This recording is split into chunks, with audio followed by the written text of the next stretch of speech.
बहू और बुलेट। घर के बाहर फट फट फट की जोर से आवाज हुई।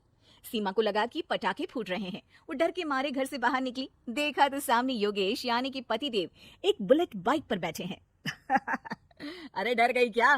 बाइक लेकर आया हूँ तुम्हें घुमाने के लिए। सच में? मुझे लगा पटाखे फूट रहे हैं। अरे पटाखे भी फूटेंगे और मिठाई भी बचेगी। माँ को तो बुलाओ। माँ भी बाहर आ जाती है। अरे योगेश बेटा, इतनी जल्दी आ गया? और ये गाड़ी किसकी है? साहब की है? हाँ माँ, तुम्हारा बेटा साहब से कम है क्या? मेरी है। अरे बेटा, इतनी बड़ी गाड़ी ले ली, इससे तो तू घोड़ा ही ले लेता। महंगी पड़ी होगी ना? माँ महंगी सस्ती छोड़ो और मिठाई लाया हूँ, गांव में बंटवा दो। अरे बंटवा क्यों दो? पीछे बैठो, गांव में बांट कर आते हैं। सब खुश थे।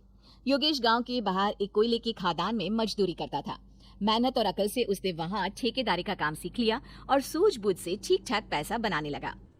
गांव में बात फैल गई कि योगेश के घर धमाका गाड़ी आई है। ऐसी गाड़ी पहले कभी किसी ने गांव में तो देखी नहीं थी। योगेश और माँ गाड़ी से वापस घर आ जाते हैं।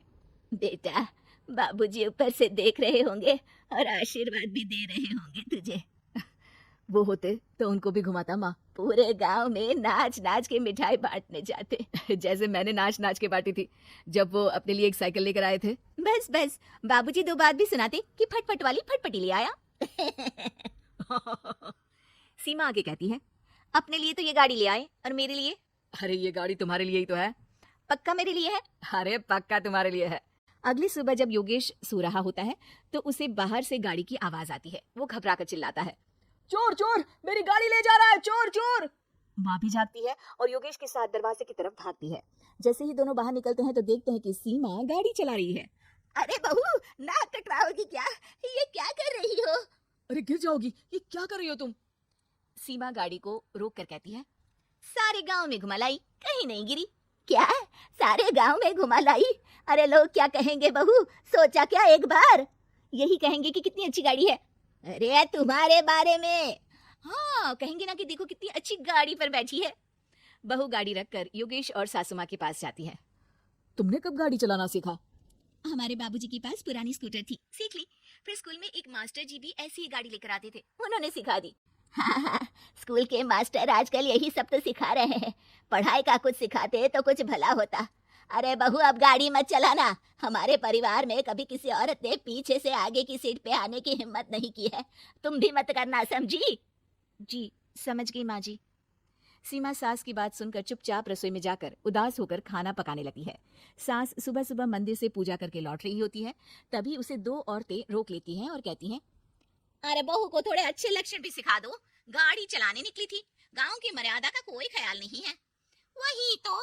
अरे पैसे आने लगे हैं तो क्या मतलब कि किसी रीति रिवाज को नहीं मानोगे?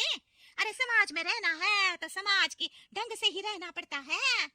अरे लाज भी नहीं आई बहू को? चूल्हे चौके से निकलकर सीधे गाड़ी लेकर चौराहे चबूतरे नाप लिए, फाट फाट फाट करते हुए। अरे कुछ कह देना उसे। अरे ये क्या कहेगी, बूढ़ी सास है, इनकी थोड़ी ना चलती होगी घर में। हाँ, बहू की ही चलती होगी, मर्जी भी और गाड़ी भी। सास सब सुनकर घर आती है और बहू को चिल्ला के बुलाती है, अरे नाक कटवा दी सबके सामने गाड़ी चलाकर। औरत जात गाड़ी नहीं चलाती।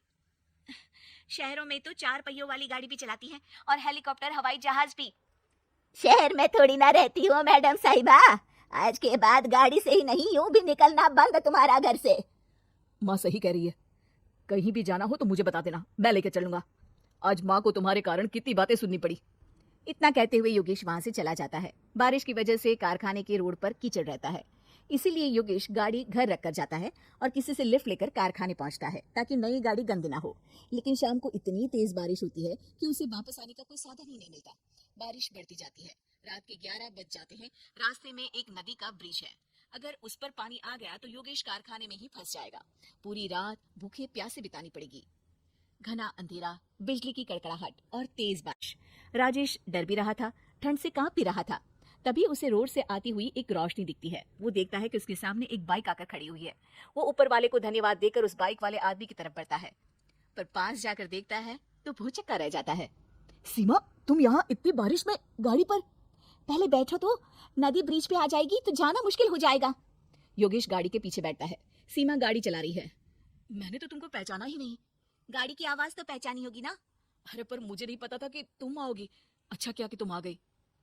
माँ नहीं आने दे रही थी, पर हमेशा पति पत्नी की रक्षा थोड़ी ना करेगा, पत्नी को भी तो करनी चाहिए। योगेश को सुबह अपने किए पर पछतावा होता है। उसकी आंख में आंसू आ गए जो बारिश की बूंदों में बह गए थे। उसके बाद सीमा को सास दे और योगेश ने खुशी खुशी समाज की सीमा लांघने की मंजूरी दे दी। अब वो जहां भी जाती फट फट फट गाड़ी पे ही जाते।